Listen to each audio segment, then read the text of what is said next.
Hi everyone.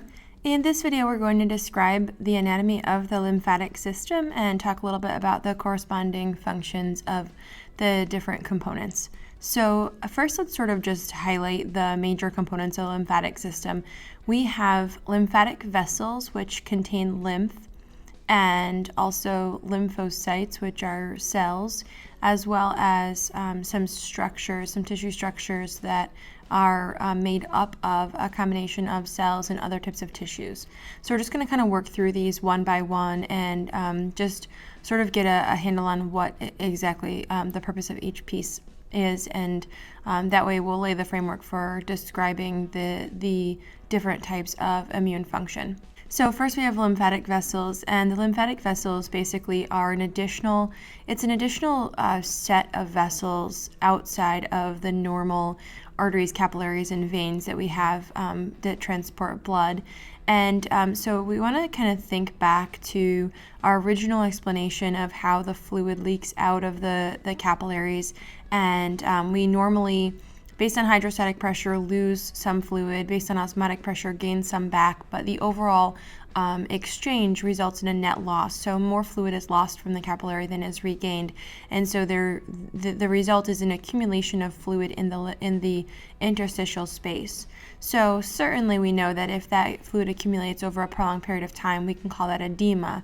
But in a healthy patient, the fluid will be washed away, and we'll just use basically another transport circuit in order to get rid of it. So we have lymphatic vessels, and these are made of simple squamous epithelial cells. And when we look at the cells sort of individually, we can see that the cells overlap each other just a little bit, and they sort of make little mini valves.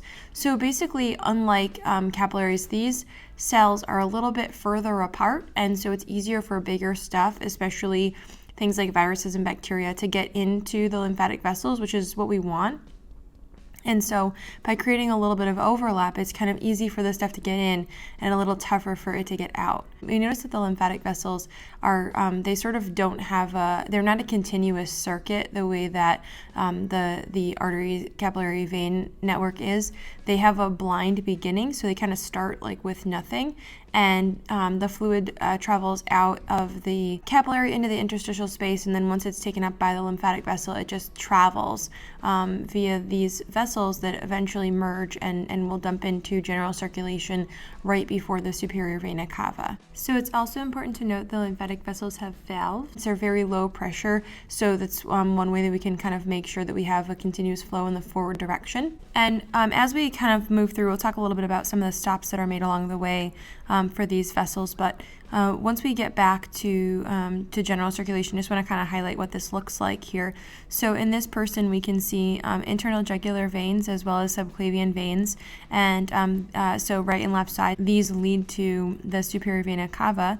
And so there's two ways that we can bring lymphatic fluid back into the general circulation. One is through the right lymphatic duct, and this basically covers the right upper limb, so everything on the right side of the body above the diaphragm.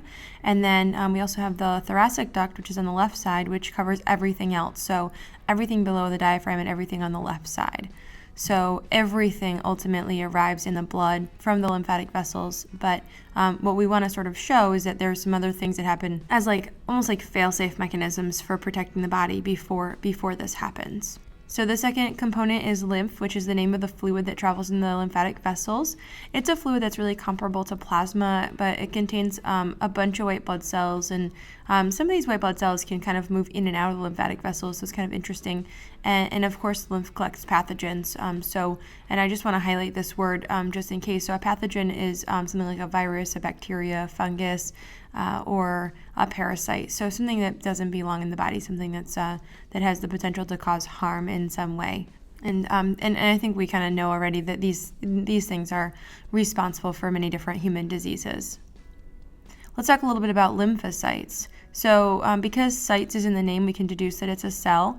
And these are a type of white blood cells. So I just want to highlight the 5 types of white blood cells, which are lymphocytes, neutrophils, basophils, eosinophils, and monocytes.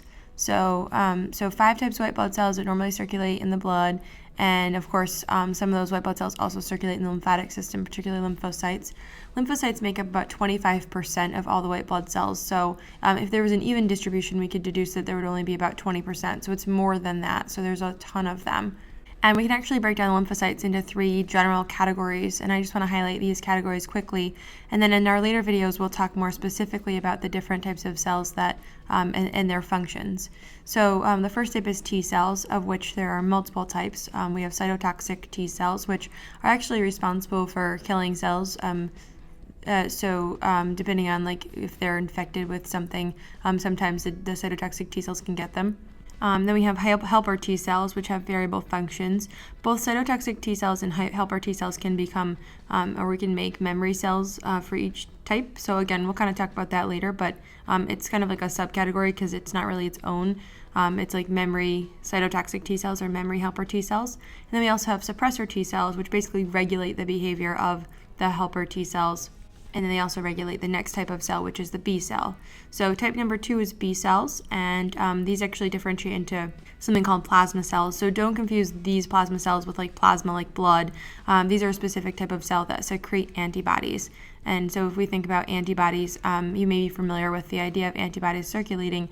They're one of the things that we say is like a protein found in the blood, and they're also called immunoglobulins. So you can use those terms interchangeably. The final type of white blood cell is the natural killer cell, or NK cells for short. The natural killer cells are responsible for something called immunological surveillance. So what we're going to show is that basically the natural killer cells can kind of attack any cell that is kind of infected with anything, whereas the other 2 types of cells have to know what the problem is before they can produce the appropriate response.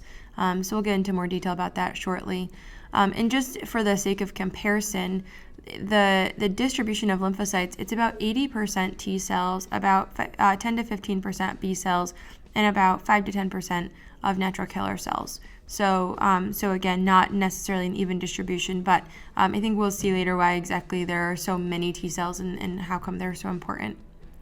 Now, in terms of the different types of tissue that we can find, lymphatic tissue, so it's kind of more of a continuum than anything else. We can have clusters of lymphatic tissue, and then we can have lymphoid nodules. And lymphoid nodules are basically lymphoid tissue that's not surrounded by a fibrous capsule. So we've talked about some organs already that have a fibrous capsule.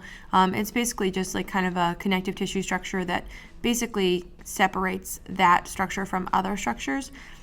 In terms of being defined as a lymphoid nodule, it basically has to be a type of tissue that is sort of defined in its boundary, but just not defined by a capsule that surrounds it. Some examples of lymphoid nodules include tonsils and the appendix.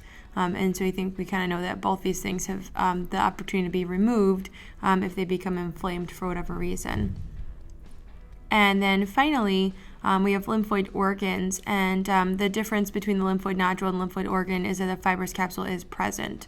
Some similarities between these structures is that they can contain various cells, including lymphocytes, and have the ability to grow in size or swell in response to if there is some type of pathogen present. Sometimes they'll accumulate additional cells to the area in order to deal with the pathogen. So the structures, both these structures can be a little bit variable in size.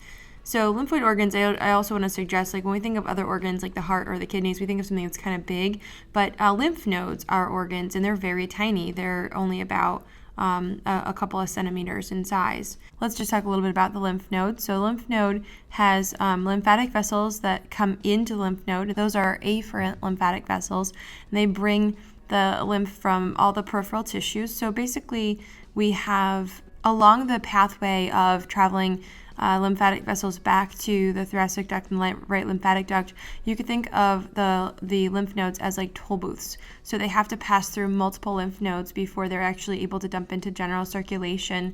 So the afferent vessels bring the lymph into the lymph node, and of course we have a blood supply, and the responsibility of the lymph node is to filter the lymph, and especially what it's looking for is pathogens. So we can remove about 99% of pathogens through the lymph node, and if there is a problem, it can actually activate other types of cells in order to sort of,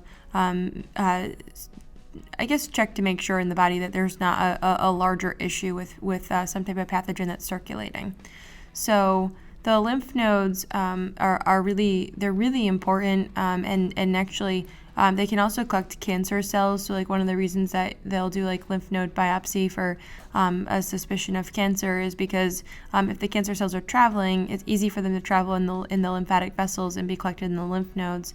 And as a sideline to this, I just want to point out that whenever the lymph nodes are removed, the path of travel of the lymphatic fluid back to general circulation is interrupted. So the patients can actually develop lymphedema. So especially something to keep in mind is the patient who had breast cancer or something like that and has a limb restriction.